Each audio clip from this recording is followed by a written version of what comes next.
Assalamualaikum warahmatullahi wabarakatuh teman-teman, sobat story sekalian. Kita balik lagi di bedah buku Master Your Pain. Bab ini pendek, jadi mungkin akan lebih pendek dari video-video sebelumnya. Kali ini kita akan bahas mengenai sebuah hal, ya, beberapa prasangka baik adalah sebuah masalah. Wow.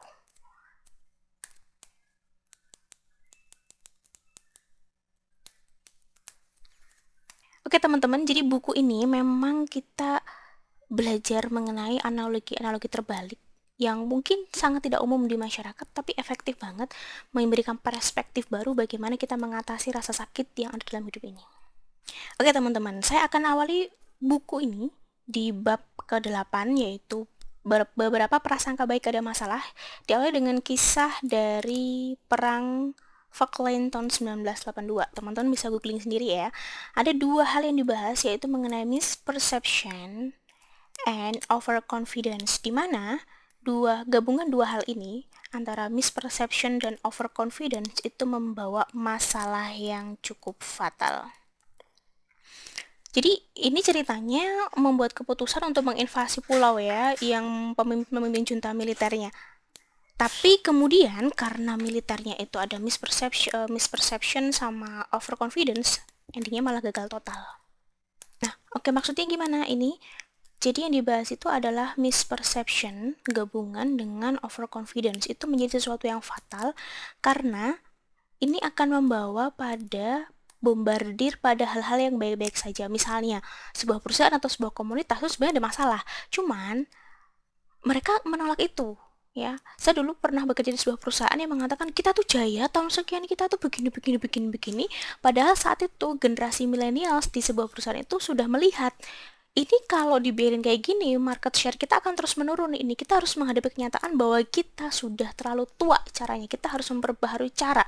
Akan tetapi saat itu yang dominan adalah dibombardir pada hal-hal yang baik. Kita itu keren, kita itu bagus, kita itu nggak ada cacatnya, ini sudah yang terkeren sepanjang masa, dan itu diulang-ulang terus-menerus, tidak memahami bahwa dunia luar itu berubah demikian cepat. Nah, ini juga merupakan contohnya begini teman-teman. Jadi nggak cuma di perusahaan ya, misalnya ini biasanya lahir kalau teman-teman yang dilindungi sama orang tua sehingga stay positif. Enggak kok, anakku itu pinter pokoknya, gak ada yang lebih pinter dari anakku gitu ya.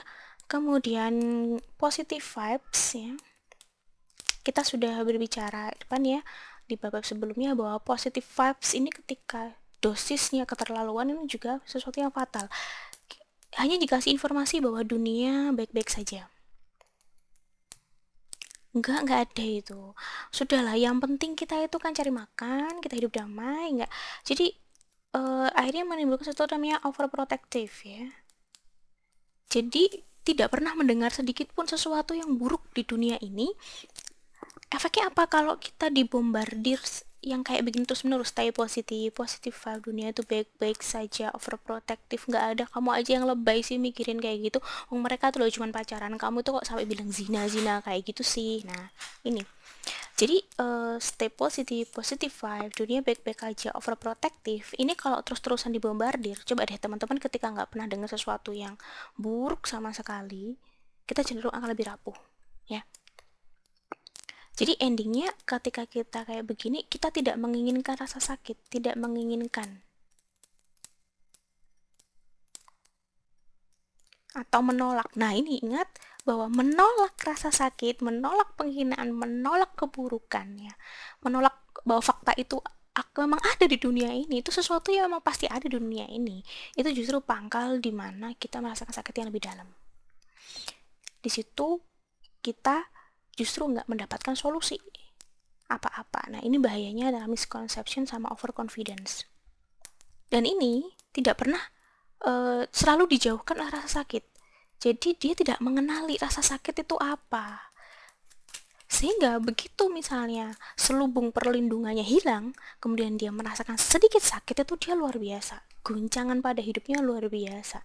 Padahal di masa depannya, itu ya, rasa sakit mungkin akan berlipat-lipat. Tapi ketika dia tidak disiapkan, Ya dia hanya diberi rasa-rasa nyaman dari dia kecil gitu ya, tidak diajari bagaimana lelahnya nyapu misalnya, tidak diajari bagaimana lelahnya menanak nasi meskipun pakai rice cooker gitu ya. Ketika dia di masa depan gitu tiba-tiba dia dikasih itu, dia akan merasa sakit yang luar biasa. Nah ini fatal ya, jadi kalau tidak pernah mengenal rasa sakit itu fatal. Kalau saya melihat ya, dulu ada adik remaja SMP terutama, kenapa rebel ya, agak rebelis gitu ya, atau nakal dalam tanda kutip di mata orang tua ya, karena sebenarnya mereka tidak siap menghadapi konflik. Kenapa tidak siap menghadapi konflik? Karena mereka tidak pernah dikenalkan konflik. Padahal manusia sejak lahir itu pasti akan ketemu konflik. Batita contohnya, rebutan bola itu konflik. Ya, ya, ini akan melahirkan generasi-generasi yang selalu dilihat mimpi.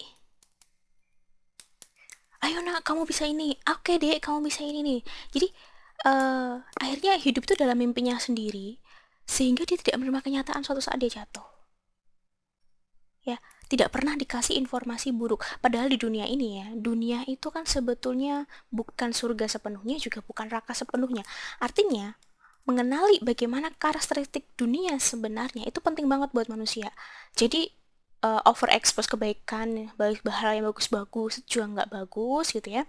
Overexpose keburukan juga nggak bagus. Misalnya saya bisa lihat fenomena ini di teman-teman mantan anak pondok ya, biasanya dipondokin sama orang tua gitu ya, kemudian dia keluar. Nah ketika keluar justru lebih rebel, lebih ada jiwa pemberontakan dibanding anak-anak yang tidak dipondokkan. Yang dari awal dia sekolah dia tahu, oh ada teman yang baik, ada teman yang buruk, ada sesuatu yang baik, ada sesuatu yang buruk, dia bisa berimbang, dan biasanya hijrahnya itu lebih mateng gitu ya, biasanya lebih anteng gitu ya, karena dari awal dia udah ditempa dua informasi ya. Akhirnya mimpi di sini ketika cuma diekspos hal-hal yang baik-baik saja, bahkan tidak diizinkan sekalipun untuk mengindra sesuatu yang buruk. Bukan melakukan ya, tapi mengindra. Oh ternyata dunia ini tuh nggak cuman ada cewek baik-baik gitu loh, ada cewek yang sudah ngerokok gitu misalnya ini. Tapi dia tidak tahu fakta itu, bukan untuk ditiru ya, tapi tahu bahwa betapa hancurnya dunia itu juga perlu tahu gitu loh.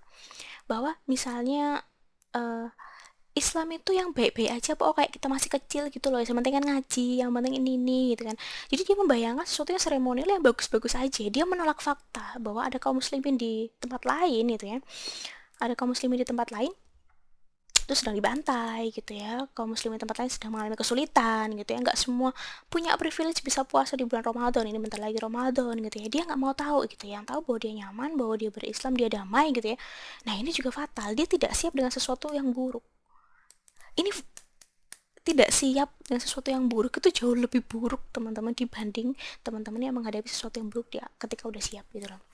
Nah ini maksud di buku ini bahwa prasangka baik itu justru kalau kita cuma diekspos baik ini justru jadi masalah. Nah ketika diekspos dengan berimbang baik dan buruk, ini akan menghasilkan generasi yang kritis.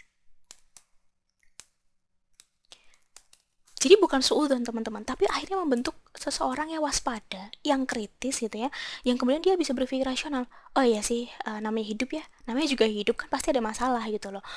Bukan fokus kita bagaimana menghilangkan masalah, bukan bagaimana fokus kita menghilangkan rasa sakit itu, tapi ya kita bagaimana caranya kita membentuk diri kita lebih tahan gitu ya, lebih tolerable terhadap masalah-masalah, sehingga kita ketika nanti ada masalah lebih gede, kita nggak hidup di dunia mimpi, kita hidup di dunia nyata yang kita siap apapun yang terjadi. Saya jadi ingat salah satu ada lirik lagu ya, bahwa kita itu keturunan Rasulullah yang disiapkan untuk menghadapi dunia, bukan untuk meratapi dunia. Jadi teman-teman, sampai di bab ini pendek banget udah sampai di sini, tapi yang jelas ini memberikan insight yang cukup bagus banget buat teman-teman. Biarkan teman-teman terekspos rasa sakit, karena rasa sakit itu perlu untuk membuat diri teman-teman jadi lebih kuat.